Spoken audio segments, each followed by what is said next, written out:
Magandang araw po sa inyong lahat.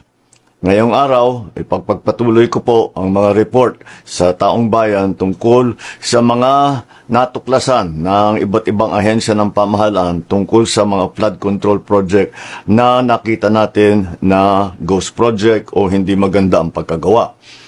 Ngayong araw, nais kong ilahad sa inyong ang mga natuklasan ng Office of the Ombudsman kaugnay sa reklamo ng DPWH ukol sa isang flood control project sa Kulaman, Jose Abad Santos sa Davao Occidental. Ito ay may halaga na halos 100 milyong piso at ipinagkaloob noong 13 January 2022 sa St. Timothy Construction Corporation. Ayon sa investigasyon, ang proyektong ito na sinasabing natapos noong 2022 ay hindi kailanman nasimulan.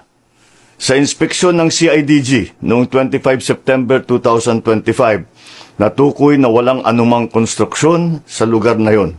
Kinumpirma ng mga indigenous peoples at barangay officials sa kanilang joint affidavit na walang naganap na implementasyon ng proyekto. Natuklasan ng Ombudsman yung mga isinumiting final billing, certificate of completion at inspection reports ay palsipikado o hindi tumutugma sa aktwal na kalagayan ng proyekto. Maging mga video at larawan na hinarap ng respondent ay walang timestamp at hindi mabalidate na tumutukoy sa proyektong ito. May mga private at public na individual na pinangalanan sa reklamo na kinabibilangan ng sa St. Timothy, si Cesara Rowena C. Discaya at Maria Roma Angeline D. Rimando.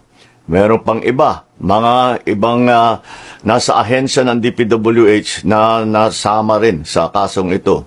Dahil ayon sa Ombudsman, ang mga respondent ay naglabas at nag-aproba ng mga dokumentong ginagamit para sa pag-request at pag-release ng buong halaga na halos 100 million pesos.